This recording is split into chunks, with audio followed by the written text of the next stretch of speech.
On the second day of a 20-day trip up the coast of California into Oregon, the flush ball mechanism became stuck in our Scamp 13, and here's how we fixed it. The problem with our toilet was that the flush ball became inverted after I forced open the flush ball position when it was stuck. So this will require taking the toilet apart. The first step in Scamp toilet repairs is usually to remove the porcelain toilet from the base. First step in removing the toilet bowl from the base is to remove the pedestal cover. Our Scamp has a little rubber snap, and we just pulled it right off, and then the pedestal cover came right off just by pulling it back. The next step is to loosen the metal band that holds the toilet bowl to its base. Just go to the back, unscrew the screw until it's loose, but don't take it completely off. Now that the clamp's loose, you can slide it off the plastic half clamps, which hold the toilet to the base. Step 3 is to tug the vacuum breaker out of the back of the toilet. Step 4 is to remove the plastic half clamps by pulling them apart and setting the porcelain toilet outside the trailer so you have more room. Here we remove the 2 plastic half clamps which hold the toilet to the toilet base. So we remove these and we'll set them aside.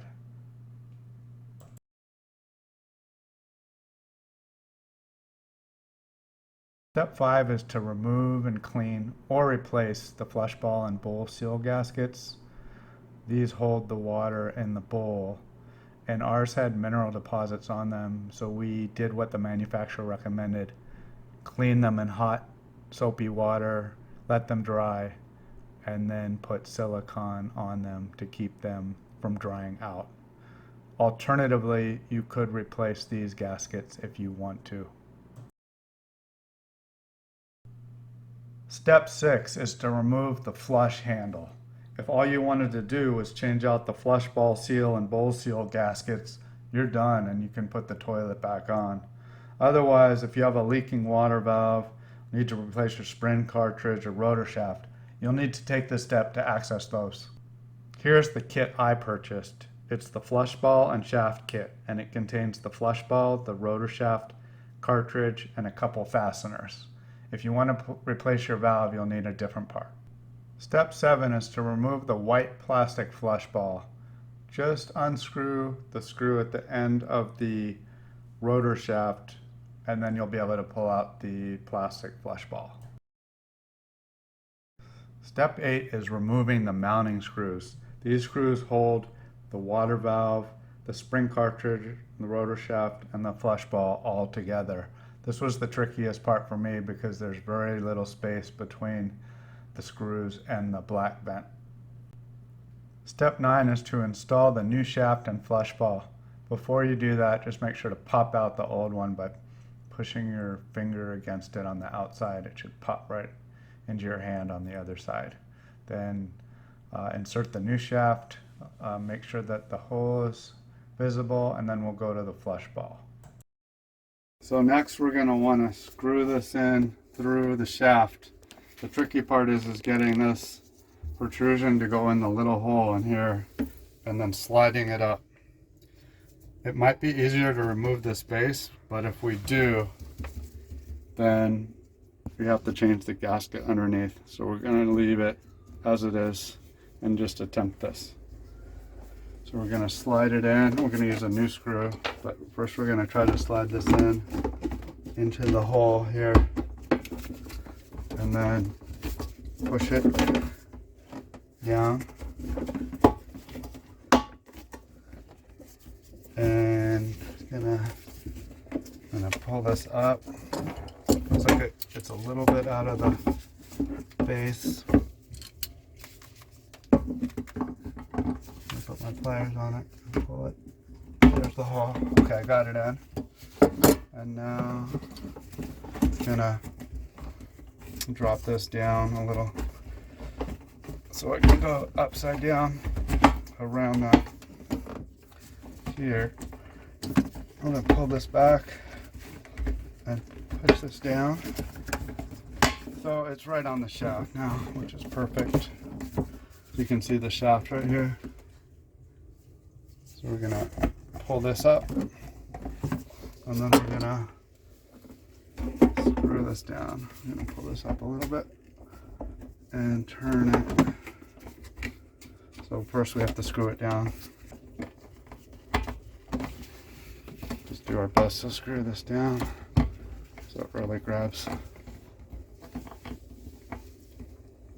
So now the flush ball is screwed down completely onto the shaft. So now we're ready for the next step, and we're going to rotate it up and then reassemble so that it's working properly. Step 10 is to reassemble the parts onto the base. You're going to take that spring cartridge and line it up with the pedal assembly and make sure the catch on the bottom is lined up so that it catches on the metal pedal assembly, and then that spring will slide onto the square cartridge. It slides all the way on, and then your water valve, make sure that that cap is put on top, which I did a little later.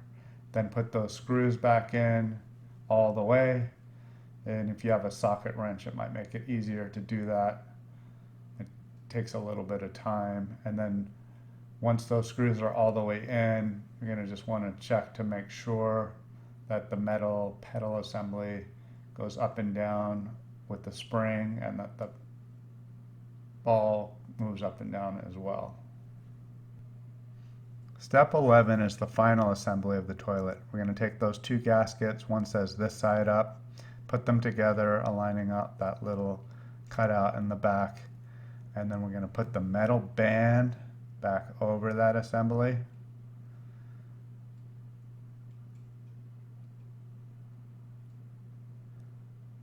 We're going to place the ceramic toilet bowl back onto the base, lining up the cutout so that the plastic white flush ball is centered, just like this. Then we're going to make sure the ceramic toilet's aligned with the plastic base so it's flush all the way around. That's very important. And we're going to take those plastic half clamps with the front being in the front, pushing them together. We're going to take that vacuum breaker, push that back into the back of the toilet like it was originally. We're going to put that plastic cover for the flush pedal back on and screw that on. Then take the metal band and screw that down over the plastic half clamp so this toilet's really secure.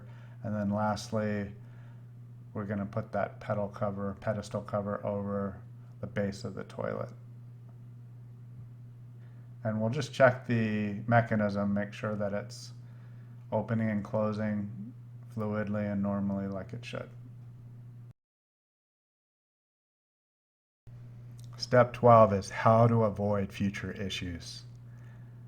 Some of the main problems that people have with their RV toilets arise from dried gaskets. To avoid this, I use a couple products. One is plumber's grease, which I rub on the inside and outside of the seals to keep them moist and from drying out. And that makes it so that the flush ball will be able to move back and forth easier as well. So you want to do this when the toilet is completely dry, and just put a little bit on your finger and apply it to the inside and outside of those seals. The next thing I like to use is a toilet seal lubricant. And this is a silicone-based lubricant, and it pours in, and you can leave it in there for a week or so, and it protects and moisturizes those seals as well. It's important that the toilet be able to hold water to keep the smells out. Now that our toilet's fixed, we're back in nature and feeling a lot better about using our camper. I hope this video helped you. Happy travels!